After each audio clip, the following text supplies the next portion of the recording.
Live stock farming की अगर बात की जाए तो livestock farming is the rearing of animals in an area. ठीक है। Generally live stock farming is done for profit. और लाइव स्टॉक फार्मिंग में जो एनिमल्स हैं वो काउज हैं, गोट्स हैं, बफेलोज हैं, शीप है, या लाइव स्टॉक फार्मिंग की ही एक सब ब्रांच है पोल्ट्री फार्मिंग, जिसमें रियरिंग ऑफ हेन इज डन फॉर एग्स या for meet of the chicken. ये एग्रीकल्चर का ही पार्ट है। If livestock farming is done along with agriculture तो उसको मिक्स्ड फार्मिंग कहते हैं। मिक्स्ड फार्मिंग का मतलब यही होता है कि अगर फार्मर क्रॉप्स भी ग्रो कर रहा है and along with the growing of crops if the farmer is rearing animals as well, so that is called as mixed farming। Pakistan में मिक्स्ड फार्मिंग बहुत कॉमन है कि रेयरिंग ऑफ एनिमल्स भी होती है।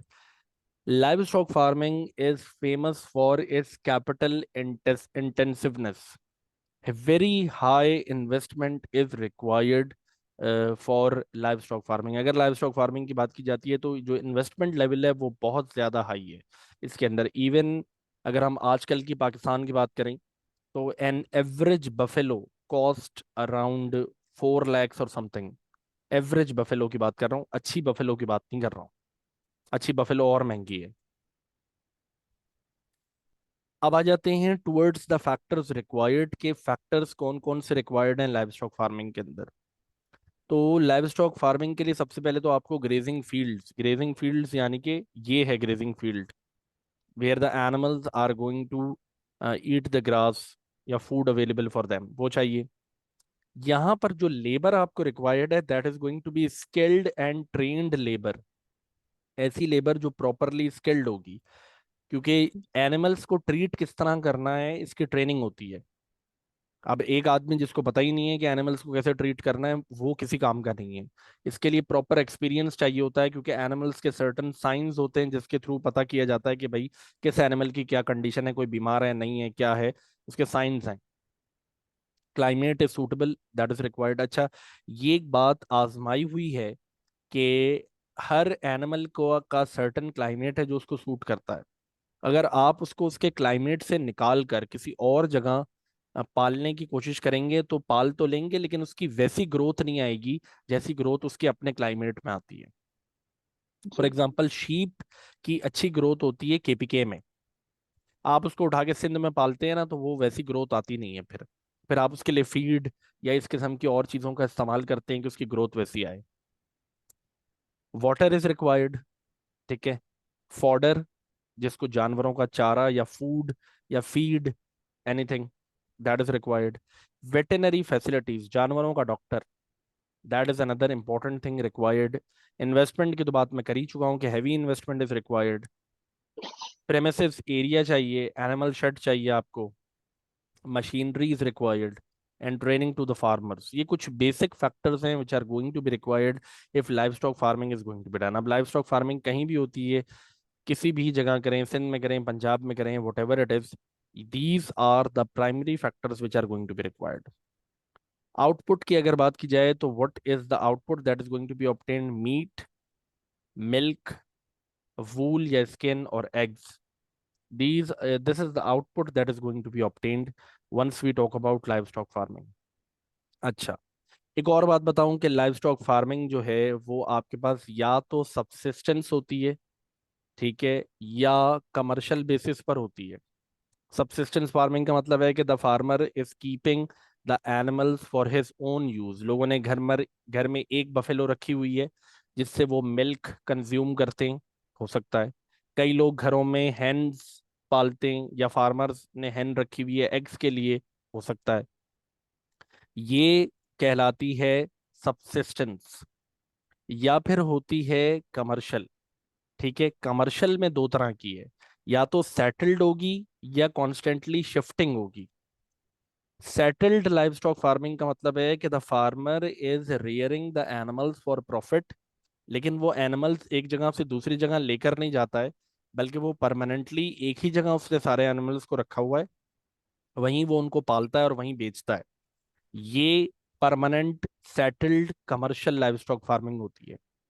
या फिर आपके पास शिफ्टिंग लाइव स्टॉक फार्मिंग होती है जिसके अंदर फार्मर, या जिसको नोमैडिक लाइव स्टॉक फार्मिंग भी कहते हैं, उसमें ये जी। होता है कि the farmer is constantly moving its animals from one place to another. कई नोमैड्स होते हैं, वो अपने एनिमल्स को लेके जगह जगह घूमते रहते हैं, तो वो नोमैडिक लाइव स्टॉक फार्मिंग होती है। वो भी कमर्शियल बेसिस पे होती है, प्रॉफिट के लिए होती है, लेकिन उसमें और इसमें थोड़ा सा ये फर्क है कि वहाँ सेटल्ड है, फार्मर कहीं मूव नहीं कर रहा है, और इधर ये फार्मर मूव कर रहा है।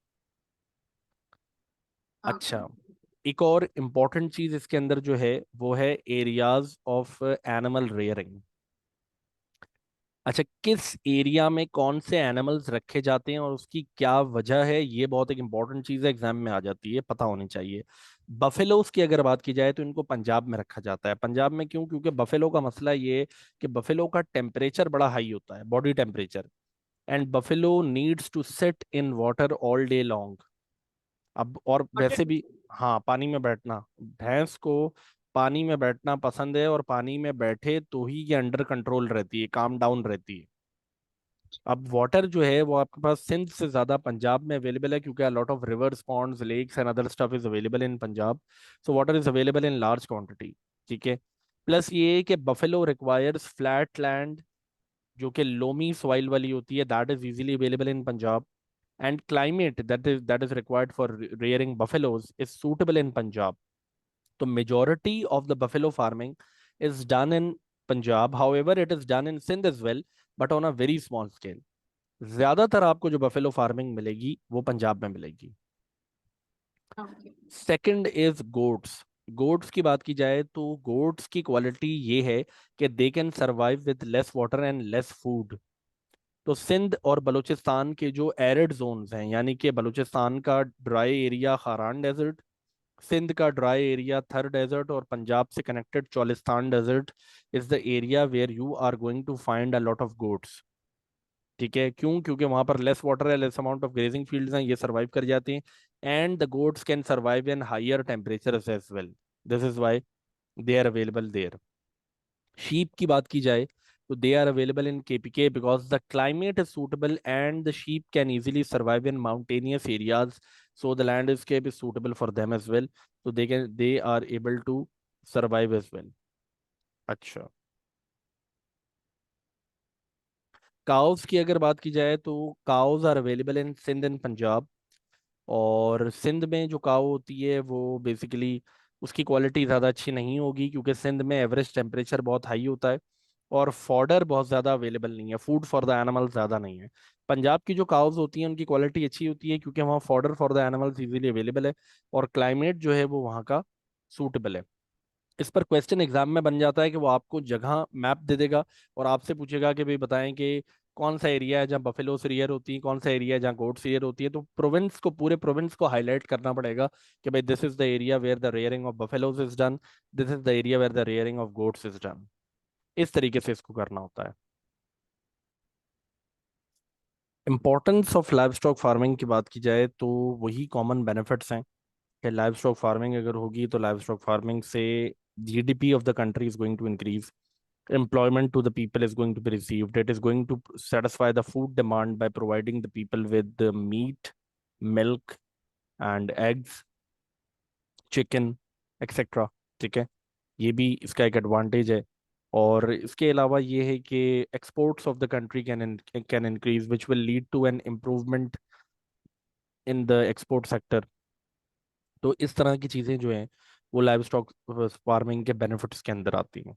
लाइव स्टॉक फार्मिंग के प्रॉब्लम्स की अगर बात की जाए कि भाई what are the problems associated with livestock farming, अगर उसकी बात की जा रही हो तो उसके अंदर हमारे पास सबसे पहले तो इशू ये है कि अगर लाइव स्टॉक फार्मिंग करते हैं तो लाइव स्टॉक फार्मिंग में proper veterinary facilities are not available. Animal जो वेट्स होते हैं वो अवेलेबल ही नहीं है, तो ये एक बहुत बड़ा लैग है। इसके अलावा लाइव स्टॉक फार्मिंग की अगर बात की जाए तो प्रॉपर फूड या fodder for the animals is not available, water shortages can occur, diseases in animal they spread over and proper medicine are not available, training to the farmers is not available. इस तरह की चीजें हैं जो livestock farming की problems हैं, common problems which are being faced by the livestock farmers. Livestock farming के sector को इम्प्रूव कैसे किया जा सकता है? Improvement in the livestock farming sector can be done by cross breeding. Cross breeding एक technique है जिससे एनिमल्स की जी। ग्रोथ को इंक्रीज किया जाता है, आउटपुट को बढ़ाया जाता है। इसके अलावा डीएनए मॉडिफिकेशन, जिसको जेनेटिक मॉडिफिकेशन भी कहते हैं या जेनेटिक इंजीनियरिंग भी कहते हैं, जी। वो की जाती है जिसमें जो अच्छी क्वालिटी के एनिमल्स होते हैं उसके डीएनए को लेकर, और जो हल्की क्वालिटी के एनिमल्स हैं उनमें जो है इंजेक्ट किया जाता है, जिससे एनिमल की ग्रोथ अच्छी होती है, तो उससे आउटपुट ज्यादा, more output, more meat, more milk. These are some of the techniques which the government is doing. Other than that, the government can provide loans to the farmers so that they can practice more livestock farming and this can increase. So these are some of the strategies that can be practiced by the government. ठीक है. तो livestock farming के अंदर हमारे पास एक तो बात है कि फैक्टर्स रिक्वायर्ड हमें पता होने चाहिए. We should know the animals, the output, and we should know their problems and the strategies that can be done to improve livestock farming. ये चीज़ें पता हों तो that is something for livestock farming. इसके बाद another thing that we have is sustainable agriculture, or what we call is as sustainable farming. Sustainable agriculture या sustainable farming की बात की जाए तो इसका मतलब है कि farming should be done in a manner that it should not harm the environment, it should protect the environment, and the farming या फिर the output should be available not only in the present but also for the future generations. यानी कि farming अगर आप लगातार करते हैं और केमिकल फर्टिलाइजर्स बहुत ज़्यादा इस्तेमाल करते हैं, तो देर आर हाई चांसेस कि जो लैंड है उसकी फर्टिलिटी एक्सपायर हो जाती है, द लैंड बिकम्स एग्जॉस्टेड. तो इस तरह फार्मिंग करनी है, इस तरह की टेक्निक्स अप्लाई करनी है कि जो एक तो आउटपुट है फार्म का वो सेटिस्फाई हो, जो फूड आउटपुट है, फूड डिमांड है वो सेटिस्फाई हो, प्लस लैंड जो है आपकी वो पोल्यूट ना हो, एयर पोल्यूशन ना हो, वाटर पोल्यूशन ना हो. क्योंकि फार्मिंग से वाटर पोल्यूशन क्रिएट होती है because once you input chemical fertilizer into the soil, this chemical fertilizer gets washed away and gets mixed into the river. This causes water pollution. ठीक है, जिससे fishes वगैरह मर जाती हैं. इस प्रोसेस को यूट्रोफिकेशन कहते हैं. जी। इसके अलावा एक और प्रॉब्लम होता है जो कि है कि if you are spraying insecticides और pesticides, so that is going to cause air pollution. तो these are some of the issues which are caused due to farming, या जिसको एनवायरमेंटल प्रॉब्लम्स कहते हैं. ये एक और प्रॉब्लम ये कि if you are going to do farming, so the land needs to be cleared, so at times deforestation is also done in an area. तो ऐसा क्या करें कि फार्मिंग भी होती रहे और एनवायरनमेंट को भी नुकसान ना पहुंचे और फ्यूचर में भी फार्मिंग कंटिन्यू रहे. तो उसके लिए जो टेक्निक हमारे पास अवेलेबल है, that is called as sustainable agriculture. Sustainable agriculture में ये होगा कि बेसिकली यही क्रॉप रोटेशन जैसी टेक्निक्स, जिसके अंदर बहुत सारे क्रॉप्स, डिफरेंट क्रॉप्स को ग्रो कर कर और सॉइल की फर्टिलिटी को मेंटेन किया जाता है. नेचुरल फर्टिलाइजर्स को यूज करके, या पेस्टिसाइड्स को अगर किल करना है तो, या इंसेक्ट्स को किल करना है तो उनके लिए नेचुरल प्रेडेटर्स, यानी जो उन इंसेक्टिसाइड्स को खाते हैं उन प्रेडेटर्स को फार्म्स में जो है वो छोड़कर और अवॉइड किया जा सकता है इस तरह की चीज़ों से. जिससे या फिर ये हो कि आप फार्म का आउटपुट बढ़ाने के लिए डीएनए मॉडिफिकेशन की टेक्निक अपनाएं, ताकि farming on a small scale भले हो रही हो लेकिन आउटपुट जो है वो फार्म का ज्यादा निकल के आ रहा हो. इस तरह की टेक्निक्स को अगर अप्लाई करते हैं तो that comes under the category of sustainable agriculture. और ये आपके पास अगर 6 मार्क्स का क्वेश्चन आता है, उसमें वो आपसे इस तरह की टेक्निक्स को पूछ सकता है कि भाई क्या क्या टेक्निक्स हमारे पास अवेलेबल हैं जिसके थ्रू जो है वो फार्म के आउटपुट को बढ़ाया जा सकता है या एग्रीकल्चर को जो है वो मजीद सस्टेनेबल बनाया जा सकता है.